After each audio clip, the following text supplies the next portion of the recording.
Good morning, everybody, and welcome to Wind Cave National Park. There are a couple of ranger-guided tours to the actual cave that the park gets its name Inside after. the cave. Yes. They have tickets that you can buy online, but those tend to sell out pretty quickly. They keep, from what we heard from a ranger, about half of the tickets in reserve for day of. Those go on sale when the visitor center office opens at 8 o'clock. We got here to the visitor center at 7:10.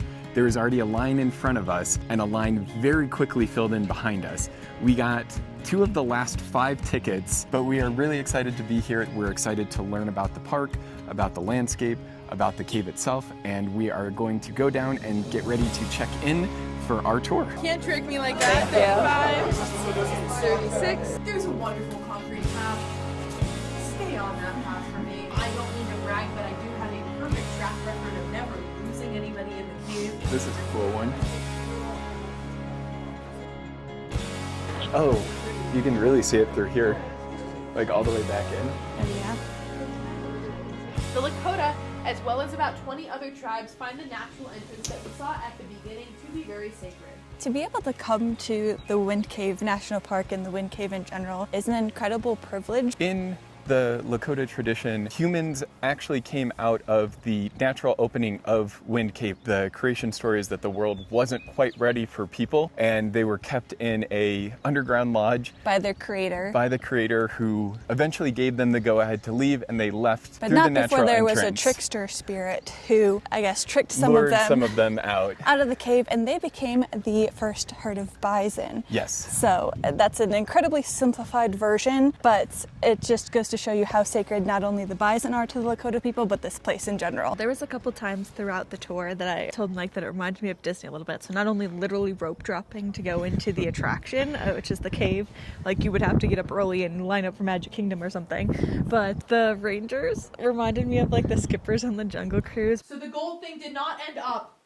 panning out. Thank you, that is an Ella original. They were just so funny and had a lot of like good one-liners and cheesy jokes. Yes. And then at the very end of the tour, you had to get in like some sketchy elevator that definitely was giving Tower of Terror vibes. So if you like Disney, come to the national parks.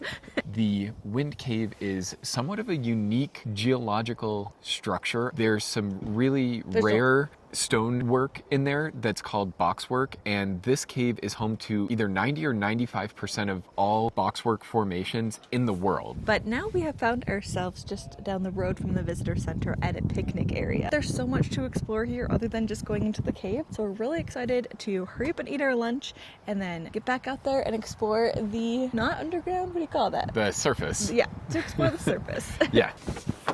So we are making our way to the top of the park and gonna work our way back down. So right now we're kind of in the middle, just above the visitor center, and we're heading to the top. And as we are heading to the top, we see some bison. That's pretty cool. We do plan to be in the park around sunset because the best time of day to see wildlife like the bison and the prairie dogs, the coyotes, is in the morning and the evening. We did see some coming in this morning and they were really close to the road, but fingers crossed we're able to see some more wildlife a little bit later here today. So we got a couple hikes that we got to get in first. So we were here at the visitor center. We drove up past the campground, so I think we make a left and then a right to head up to the Rankin Ridge Trail, which leads up to the Rankin Ridge Fire Tower. So there should be some really incredible views, and it is moderately strenuous, but it's only a 1-mile loop. We're only at the beginning of the trail here, but we can already see some of the downed trees and the burnt marks on them from a previous fire. It's kind of scary to think how quickly this environment can change it in a fire. Being in the upper part of the park too, we're getting into more of like the forested area, which is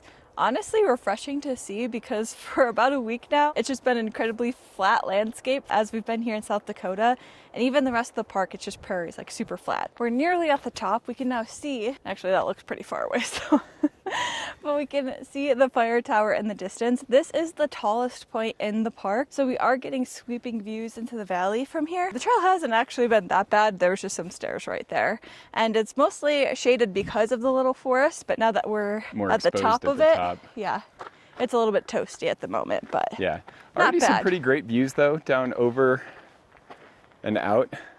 Yeah. Really expansive. I mean, we're just- getting into the Black Hills, but most of the area is really flat, and being at the tallest point, you really can just see all the way out. We made it to the fire tower. There is a chain over the entrance to the stairs to go up to the top of the fire tower. So we'll just have to make do with the absolutely incredible views you get from the base of it. There's a sign here that says on a clear day you can see over to Badlands National Park, which is 40 miles away. And you can also see Buffalo Gap, which is just off in the distance. And today looks pretty clear because you can see straight out. Yeah, that's right there. So right here is right there. Yeah. And Badlands National Park, I mean, we're looking all the way out to the horizon, so there's no way that we're not seeing Badlands from there. And now the downhill.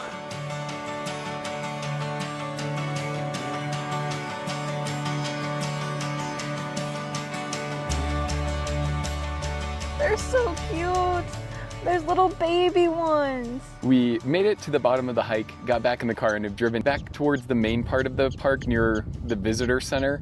And there was a pull-off lookout area overlooking what is one of those prairie dog cities. As soon as we parked and got out of the car, they took off. Obviously, we haven't left the sidewalk, but they saw us, they went, and there's one that's just chirping, warning everybody. They're really cute. There's been a couple of babies. They're fun to just watch. These are actually a keystone species here in the Wind Cave National Park ecosystem. They are a species that everything else depends on. So they help eat the grass and fertilize the grass so that the bison and pronghorns have fresh, good, nutrient-filled grass to eat. They are a food source for the black-footed ferret and the coyotes. So everything kind of operates around their existence here, which is really neat for something as small as they are to be that important to the environment here. A little one.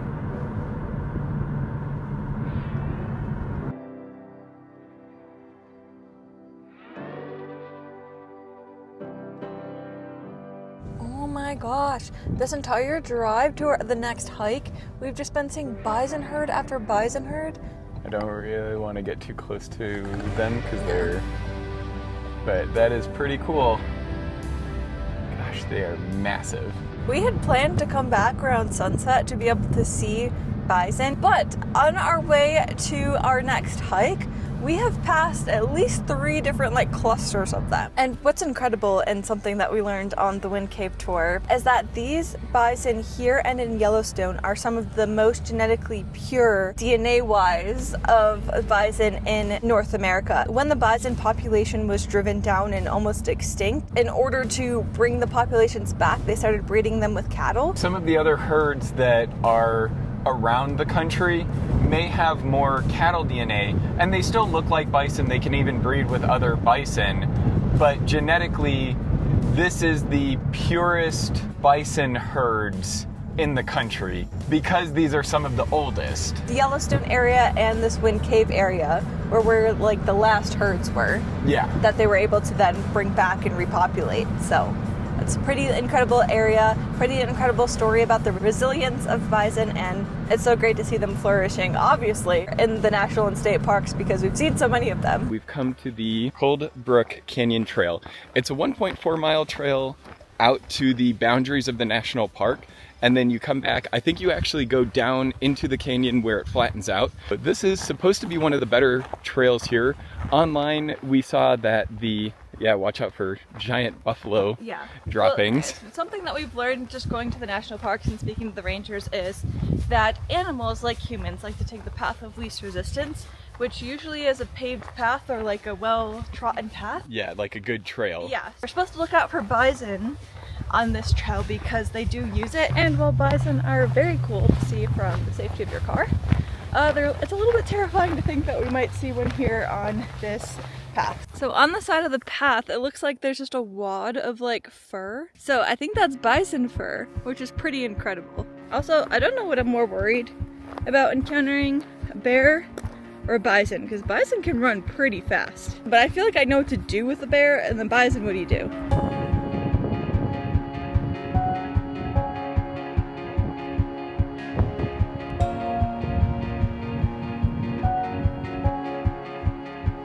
You can see even more fur stuck to this trail post marker, so maybe they were using that to scratch the back. Just right there is a bison. He's in the little, there's a little dip there, and there's one right there. So You're supposed Safety to, says 3 bus lengths minimum. yeah, which is probably what we are, but they can also run really fast, so 35 miles an hour, I think. yeah. So I don't really want to walk the path to continue right in on. front of him. Yeah.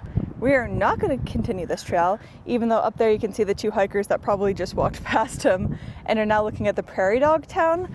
But for safety reasons, yeah, we're going to turn around. If the bison looked like it was moving and passing through, I think we would do that. But in order to go safely by, you'd have to go kind of far off trail. I don't know if that's something that's recommended. Well, there's also rattlesnakes and ticks and things like that. So for the sake of safety, I think we'll probably just make our way back. Very cool though. I mean, like, that is one of the really amazing things about being in the national park is this is not your space. This is where animals are allowed to roam and wander freely. You are a guest in their space and you should always be respectful of that. I think if there are instances where there's something that goes wrong between a human and an animal, more often than not, it's probably the human's fault for invading their space or not treating them with respect. So with that in mind, we are going to make our way back to the car and continue to look at the cool scenery and stuff like that. And the bison from the safety of our car. Yes, absolutely that. It would have been better if it was like up there.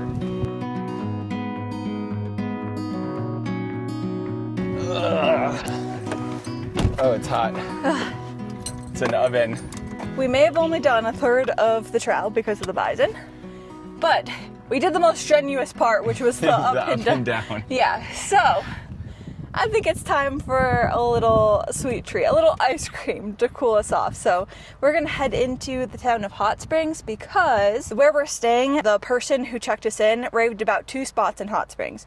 One, Big Time Pizza, which Big Time Pizza? Yeah, You're right. Big Time Pizza, which we had the very first night that we were here, which was absolutely delicious. Highly recommend that place. And the second is a local ice cream shop. So that's where we're heading to now. Yeah. Really, we're just looking for an excuse to go get ice cream because we are hot.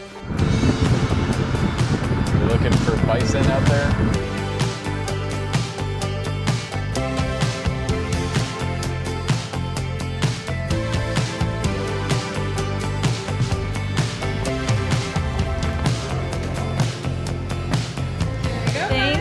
Thank you so much. Enjoy. We are at Two Cows Creamery and we have gotten a ice cream flight. You're able to pick out 6 flavors and you get what they call a kiddie scoop, but actually is a really good amount of ice cream. Like, they're not skimping out on the flight. So we got 6 different flavors. Let's see if I can remember what we've got. I have masala chai, espresso, chocolate chip, and strawberry hiding back here. I think And then these I 3. have cookie dough, chocolate almond, and root beer. All the ice cream here is locally made, and they do have a pretty extensive not only ice cream menu, but food menu as well, and it's all farm to table. So everything is locally sourced, locally made, and I'm very excited to dive into this ice cream. So that is your chocolate almond. Tastes like a Hershey chocolate almond bar.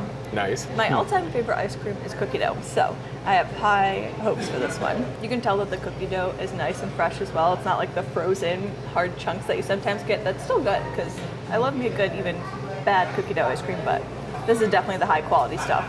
And then root beer. Honestly, I was gonna go with plain vanilla as my third choice, but then I saw root beer float on the menu, kind of got jealous that I wasn't gonna get one, and then saw root beer as the ice cream and decided to go with that. It's a happy medium. Yeah, that's good. It's all good. So I'm going to start with the espresso chocolate chip, and I will be taking big bites. It has a really good, strong, forward coffee flavor, which I really like. I'm a big fan of coffee flavored ice cream. That's one of my favorites. And the chocolate chips in there are good. I'm definitely gonna have to come back to that one super quickly. But strawberry, there's real pieces of strawberry in there. It has a good natural flavor. More like a smoothie. Yeah, very much like smoothie flavored. And then last one Is masala chai. So masala is a Indian spice tea. That's what chai means. And we had masala chai in India, and I really, really enjoyed it. I like the flavors. That's really good. It is spicy, not hot spicy, but spices and spices. Spicy. Yeah, this one, I really like this one.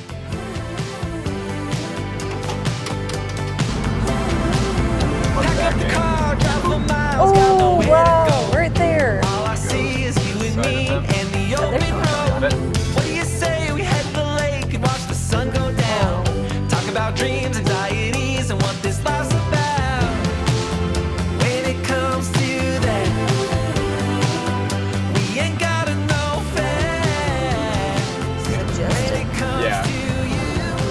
got the bird on his back. Yeah. We have made our way back into the Wind Cave National Park, and this time we are on the road that goes behind the visitor center because we are looking for bison, and right off the bat we found some. Yeah, we've seen a few small clusters, not a herd. There's been about 3 or so in each group that we've seen, but some of them have been right close to the road, some of them a little bit off, but really, really great viewing as we get closer to evening. We wanted to check out some of the prairie dog areas because they are one of those animals that are the prey of a lot of different things in the park. We're trying to find a coyote. Yeah, coyote would be really cool. The black-footed ferret, which is super endangered, and this is one of the few places in the world that you can see them. I don't imagine that we'll see one of them. They're very small and rare. There's not a lot of them, so that would be unbelievable, but I'm not holding my breath on that one. But a coyote would be cool. More bison, elk, prairie dogs. Don't quote me. I think so. I think it is. Yeah, it is. Oh, he's hunting the prairie dogs. Yeah. Because we're right near the prairie dog town. And it's a coyote. He's a big one. Seeing the coyote is just the perfect ending to an amazing day here in the Wind Cave National Park. To be honest, we weren't really sure what to expect for this national park because we really hadn't heard that much about it before we came, and we were pleasantly surprised. Yeah, there was a lot of really amazing things to see and do there, both above and below ground. I think that of the things in the park that are must-dos, you have to find a way to get in the cave and go underground. It's going to mean either planning in advance or waking up early and getting to the ranger station, the visitor center, before everyone else does. But we are bringing our time here in South Dakota to a close. We have packed up our camp. It's about 10 in the morning, and we have a 6-hour drive to go to North Dakota. For our next national park. Yeah, this will be our only other time in North Dakota and our first time back since we made it there to finish 50 states. Yeah. So it should be really cool. We're excited to get to the Theodore Roosevelt National Park. Yeah, we're very excited to cross another national park off of our bucket list. Exactly. So thank you so much for watching. We hope that you're enjoying this adventure as much as we are, and we look forward to seeing you in the next one when we get to North Dakota. Tell me where you wanna go. The sky is the limit. Should we walk on the